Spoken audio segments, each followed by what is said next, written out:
Hello everyone, start करते हैं 7th geography NCERT के क्वेश्चन आंसर्स एक्सरसाइज के। कुछ क्वेश्चन है बहुत जल्दी मतलब सॉल्व होने वाले क्वेश्चन है, बहुत इजी हैं। So let's do them. So question 1 कह रहा है कि आपको हर एक क्वेश्चन को एक्सप्लेन करना है। ठीक है, सबसे पहला क्वेश्चन लेते हैं कि इकोसिस्टम क्या होता है। What is an ecosystem?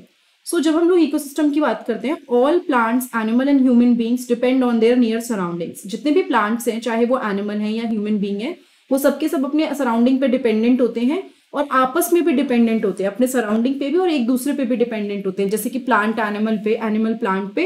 और ये जो रिलेशन होता है लिविंग ऑर्गेनिज्म का आपस में और अपनी सराउंडिंग के साथ, उसको हम लोग इकोसिस्टम बोलते हैं। सो इकोसिस्टम इज बेसिकली रिलेशनशिप जो लिविंग ऑर्गेनिज्म का अपना आसपास से है और आपस में है। ठीक है, सेकेंड लेते हैं, what do you mean by the natural environment? The natural environment consist of land, water, air, plant, animals. ठीक है, जब मैं नेचुरल एनवायरनमेंट की बात करती हूँ, यानी कि जो चीजें नेचुरली प्रेजेंट है, अभी तक इसमें कोई ह्यूमन इंटरवेंशन नहीं है। और इसके अंदर दो चीजें आ जाती हैं, एबायोटिक और बायोटिक। ये याद रखना, एबायोटिक और बायोटिक में क्या डिफरेंस है। बायोटिक मीन्स लाइफ, जिसमें लाइफ है, लिविंग ऑर्गेनिज्म, जैसे कि प्लांट एंड एनिमल।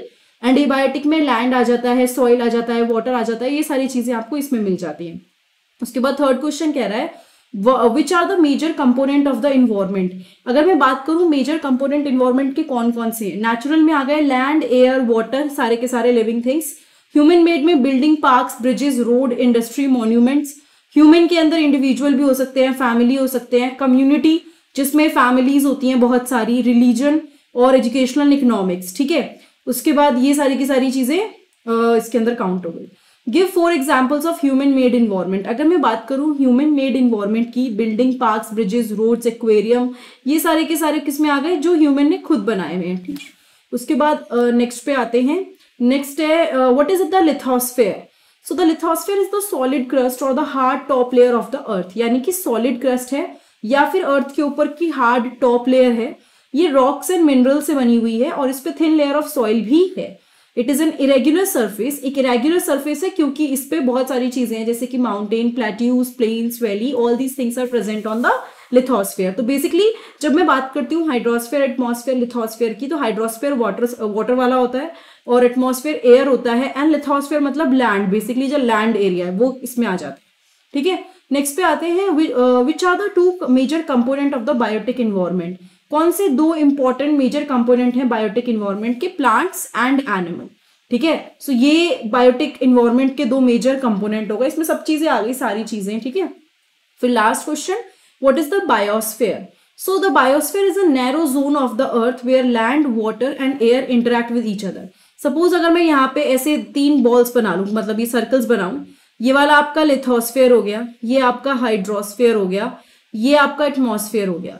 तो ये जो बीच वाला पोर्शन है ना, जो तीनों में कॉमन है, ये वाला, दिस पोर्शन, ये वाला आपका क्या हो जाएगा, बायोस्फीयर हो जाएगा। क्योंकि बायोस्फीयर वो एरिया होता है जहां पे लाइफ सपोर्ट होती है, जो लाइफ को सपोर्ट करता है और जहां पे सारी चीजें इंटरेक्ट करती हैं, उसको हम बायोस्फीयर बोलते हैं। ठीक है, तो ये 7 क्वेश्चन है, बहुत ही शॉर्ट क्वेश्चन है, आपको नीचे मैंने डिटेल में दे ही दिया, आप लोग पॉज करके इसको देख सकते हो। उसके बाद हम लोग टिक द करेक्ट आंसर्स करते हैं, सबसे इंपॉर्टेंट चीज है। सो टिक द करेक्ट आंसर में which is not a natural ecosystem, कौन सी एक चीज नेचुरल इकोसिस्टम में नहीं आएगी। सो इसमें से डेजर्ट नेचुरल लग रहा है, फॉरेस्ट भी नेचुरल लग रहा है, लेकिन एक्वेरियम जो है वो नेचुरल नहीं लग रहा। Not a component of human environment. So land एक ह्यूमन इन्वायरमेंट का कंपोनेंट होगा, कम्युनिटी एक कंपोनेंट हो सकता है, लेकिन रिलीजन नहीं होगा। सो this is the correct answer, ये करेक्ट है इसमें। ठीक है, सो ये हो गया, तो रिलीजन हो गया। मैं इसको अभी रब करने को रहने देती हूँ, but the B is the option. Which is a human made environment? Mountain तो ह्यूमन मेड नहीं लग रहा, सी भी ह्यूमन मेड नहीं लग रहा, लेकिन road is the human made environment. ठीक है, which is a threat to the environment? अगर हम कह रहे हैं कि इन्वायरमेंट को खतरा है, थ्रेट है, किससे है? ग्रोइंग प्लांट से खतरा है, ग्रोइंग पॉपुलेशन से खतरा है, ग्रोइंग क्रॉप से खतरा है। सो मेरे हिसाब से प्लांट से कोई फर्क नहीं पड़ेगा, क्रॉप से भी, बिकॉज जितनी पॉपुलेशन बढ़ती है या जितने लोग होते हैं उतना हमारे पास खाना होना चाहिए। तो growing population is the one जिससे हमको खतरा है। ठीक है, so these are the questions, ये हम लोगों ने कर लिए हैं। अब ये वाला क्वेश्चन कर लेते हैं फटाफट से। बायोस्फीयर क्या होता है, इसको आपको मैच करना है। मैच में बायोस्फीयर की बात करूं तो बायोस्फीयर इज बेसिकली जहां पे हम कहते हैं ना, एक जोन जहां पे लैंड, वाटर और एयर इंटरेक्ट करते हैं, जो मैंने ऊपर डायग्राम बनाया था। तो फर्स्ट का हम लोग ई से कर देंगे। ठीक है, यहाँ पे ई लिख देते हैं। एटमॉस्फेयर क्या होता है, बात से पता चल रहा है कि एयर की बात हो रही है, तो यहाँ पे क्या होगा, ए आ जाएगा, क्योंकि ब्लैंकेट ऑफ एयर जो पूरा अर्थ के आसपास सराउंडेड है। देन हाइड्रोस्फीयर की अगर मैं बात करती हूँ, it is related to water which is related to domain of water, ठीक है। इन्वायरमेंट की अगर मैं बात करूँ, कंफ्यूजन बढ़ाने के लिए काफी सारे ऑप्शन है, बट बेसिकली क्या क्या दे रखा है, ग्रेविटेशनल फोर्स ऑफ अर्थ तो नहीं होने वाला, so this is not the answer. Our surrounding and relationship between organism and surrounding, तो बेसिकली इन्वायरमेंट में हम लोग क्या कंसिडर करेंगे, हम लोग इसमें ऐड कर देंगे आवर सराउंडिंग। इन्वायरमेंट हमारे आसपास का सराउंडिंग है, एंड यहाँ पे ऑर्गेनिज्म एंड सराउंडिंग जिसे बोलना चाहिए, they are interacting, but for now environment is the surrounding, ठीक है। सो ये हो गया। नेक्स्ट पे आते हैं, गिव रीजंस, आपको इस पे रीजन देने हैं। मैन मॉडिफाइज हिज इन्वायरमेंट, क्यों एक इंसान अपना इन्वायरमेंट जो आसपास की चीजें उसको चेंज करता है, अपनी सराउंडिंग को चेंज करता है। देखो यहाँ पे बहुत सारे रीजन लिस्टेड हैं। उसको फॉरेस्ट कट करने हैं ताकि वो इंडस्ट्रीज या रहने के लिए जगह बना सके, एग्रीकल्चर के लिए लैंड को टिल कर सके, मतलब पूरा छेड़छाड़ करता है उसके साथ, सॉइल के साथ। लैंड को वो बिल्डिंग, रोड्स, रेलवेज बनाने के लिए यूज करता है। ही यूजेस वाटर, पानी भी यूज करता है। He uses air for his survival, set up industries, factories, etc. He does numerous other activity for his life, making it comfortable. तो बहुत सारे ये reasons हैं जिसकी वजह से एक मैन अपना environment modify करता है। सेकेंड पे आ जाते हैं। सेकेंड क्वेश्चन है, plant and animal depend on each other, कि प्लांट और एनिमल एक दूसरे पे कैसे डिपेंडेंट है। प्लांट एनिमल्स को खाना प्रोवाइड करता है, ठीक है, और जो एनिमल्स है फॉरेस्ट को यूज करते हैं, प्रोवाइड मतलब क्या कहते हैं, शेल्टर के लिए, फॉरेस्ट को अलग अलग पर्पज के लिए यूज करते हैं। वाइल्ड लाइफ ब्यूटी ऐड करता है, yes.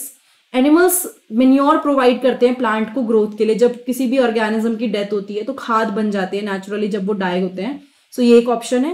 Animal also provide beauty to the forest, beauty provide करते हैं। And dead animal also provide humus content, वो ह्यूमस कंटेंट प्रोवाइड करते हैं, ठीक है। सो इस वेरियस फैक्टर, आप कोई भी 2 या 3 पॉइंट लिख सकते हो डिपेंडिंग कितने नंबर का क्वेश्चन आपके पेपर में आता है। और लास्ट क्वेश्चन आपके खुद के करने के लिए है कि आपको एक ऐसा आइडियल एनवायरनमेंट इमेजिन करना है जहां पे आपको रहना पसंद है।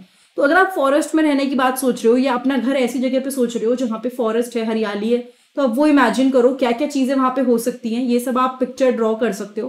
दिस इज क्वाइट मतलब जो आपके खुद के लिए है। सो दीज आर फर्स्ट मतलब क्वेश्चन आंसर्स जो हमने कर लिए हैं चैप्टर 1 के 7th ज्योग्राफी के। और अगर आपको और वीडियोस देखनी है ज्योग्राफी की, 7th की, साइंस की, किसी भी सब्जेक्ट की, तो आप मेरे चैनल पे जाके प्लेलिस्ट में चेक कीजिएगा। बाकी मैं नीचे डिस्क्रिप्शन बॉक्स में लिंक शेयर कर दूंगी जिसमें आपको सारी इन्फॉर्मेशन मिल जाएगी। Thank you so much, have a nice day, I will see you next time in the next video. And जो आपका जिसे कहते हैं प्लेलिस्ट है उसको चेक करना बिल्कुल मत भूलिएगा। प्लेलिस्ट में हर क्लास के अकॉर्डिंग, अगर 7th है, सिविक्स, हिस्ट्री, साइंस, इंग्लिश, सबकी अलग अलग प्लेलिस्ट बनी हुई है जो आप चेक कर सकते हैं। Thank you so much.